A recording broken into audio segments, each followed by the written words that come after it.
जय बद्री विशाल, आपकी महिमा अपरंपार है। हिमालय की ऊंची-ऊंची बर्फीली चोटियों के बीच, जहां बादल धरती को छूते हुए गुजरते हैं और अलकनंदा नदी का पवित्र जल पत्थरों से टकराकर गूंजता रहता है, वहीं स्थित है भगवान बद्रीनाथ का दिव्य धाम। कहते हैं कि यह केवल एक मंदिर नहीं, बल्कि स्वयं नारायण का जीवंत निवास है। यहाँ आने वाला हर यात्री सिर्फ दर्शन नहीं करता, बल्कि किसी अदृश्य शक्ति को महसूस भी करता है। सदियों से लोग कहते आए हैं कि बद्री विशाल अपने भक्तों को कभी अकेला नहीं छोड़ते, और इसी सत्य को प्रमाणित करने वाली यह घटना आज भी वहां के स्थानीय लोगों और साधुओं के बीच श्रद्धा के साथ सुनाई जाती है। बहुत साल पहले उत्तर भारत के एक छोटे से गांव में गोपाल नाम का एक साधारण युवक रहता था। वह बेहद गरीब था, लेकिन उसके मन में भगवान बद्रीनाथ के दर्शन की तीव्र इच्छा थी। बचपन से उसने अपने दादा से सुना था कि जो सच्चे मन से बद्री विशाल के धाम पहुंचता है, भगवान स्वयं उसकी पुकार सुनते हैं।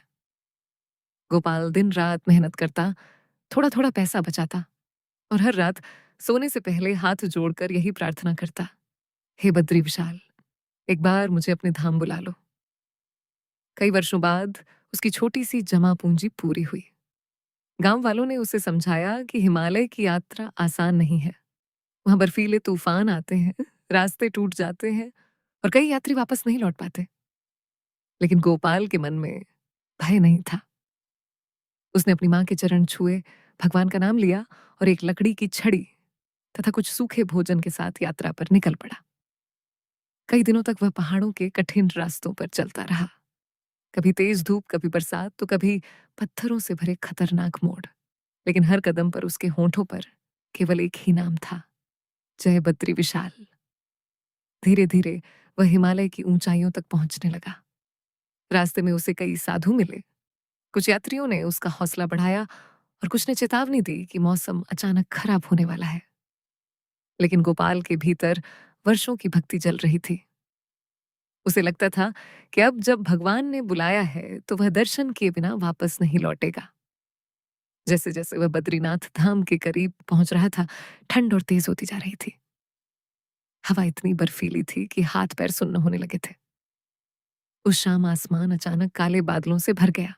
देखते ही देखते तेज बर्फबारी शुरू हो गई। पहाड़ों पर चलने वाला रास्ता पूरी तरह सफेद हो गया। गोपाल ने आगे बढ़ने की कोशिश की, लेकिन कुछ ही देर में उसे समझ आ गया कि वह रास्ता भटक चुका है। चारों तरफ सिर्फ बर्फ थी। न कोई यात्री दिखाई दे रहा था, न कोई आवाज। हवा इतनी तेज थी कि सांस लेना भी मुश्किल हो रहा था। उसके कपड़े भीग चुके थे और शरीर ठंड से कांप रहा था। उसने घबरा कर इधर उधर देखा, लेकिन उसे कोई रास्ता समझ नहीं आ रहा था। धीरे धीरे रात गहराने लगी। गोपाल के पैर जवाब देने लगे। उसने एक बड़े पत्थर के सहारे बैठने की कोशिश की। उसकी आंखों के सामने अंधेरा छाने लगा। उसे महसूस हुआ कि शायद अब वह बद्रीनाथ के दर्शन किए बिना ही इस बर्फ में हमेशा के लिए सो जाएगा। कांपते हुए उसने दोनों हाथ जोड़ लिए और टूटती हुई आवाज में बोला, हे बद्री विशाल, अगर मुझसे कोई भूल हुई हो तो क्षमा कर दीजिए। मैं बस एक बार आपके दर्शन करना चाहता था। उसी क्षण तेज बर्फीली हवा के बीच उसे किसी के कदमों की आहट सुनाई दी। उसने मुश्किल से सिर उठाकर देखा। सफेद बर्फ के बीच एक लंबा साधु खड़ा था। उसके शरीर पर साधारण गेरुए वस्त्र थे, लेकिन इतनी भयंकर ठंड के बावजूद उसके चेहरे पर अद्भुत शांति थी। उसकी आंखों में एक दिव्य तेज चमक रहा था। साधु ने मुस्कुराकर कहा, बेटा, इस समय यहां बैठना मृत्यु को बुलाना है।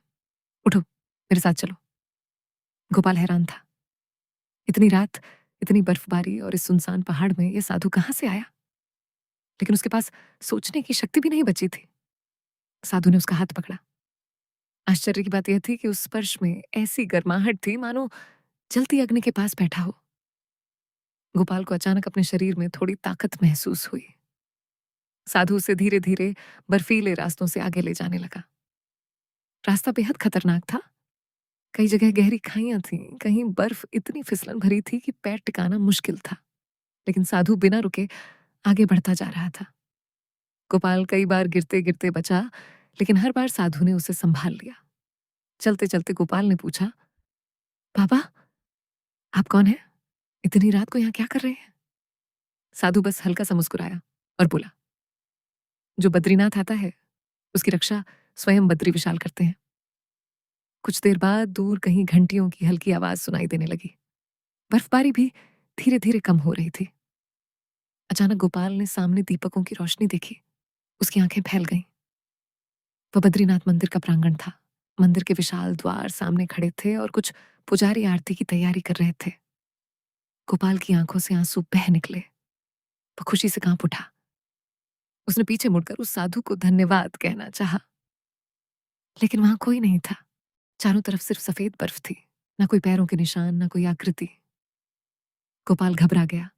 वह इधर उधर देखने लगा। तभी मंदिर के एक वृद्ध पुजारी उसके पास आए और बोले, बेटा, तुम इस भयंकर तूफान में यहां तक कैसे पहुंचे? गोपाल ने कांपती आवाज में पूरी घटना सुना दी। साधु का वर्णन सुनते ही पुजारी की आंखें नम हो गईं। उन्होंने मंदिर की ओर हाथ जोड़ लिए और धीमे स्वर में बोले, तुम बहुत भाग्यशाली हो। इस धाम में जब कोई सच्चा भक्त संकट में पड़ता है, तब स्वयं बद्री विशाल साधु का रूप लेकर उसकी रक्षा करते हैं। ये सुनते ही गोपाल के शरीर में सिहरन दौड़ गई।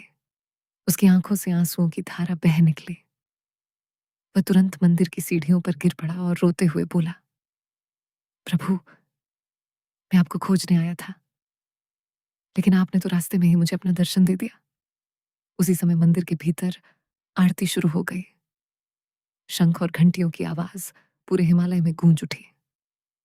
दीपकों की रोशनी में भगवान बद्रीनाथ की दिव्य मूर्ति चमक रही थी। गोपाल को ऐसा महसूस हुआ मानो वही करुणामयी मुस्कान, वही शांत आंखें उसने उस रहस्यमयी साधु के चेहरे पर देखी थी। उसका हृदय भक्ति से भर उठा। कहते हैं, उस दिन के बाद गोपाल कभी अपने गांव वापस नहीं लौटा।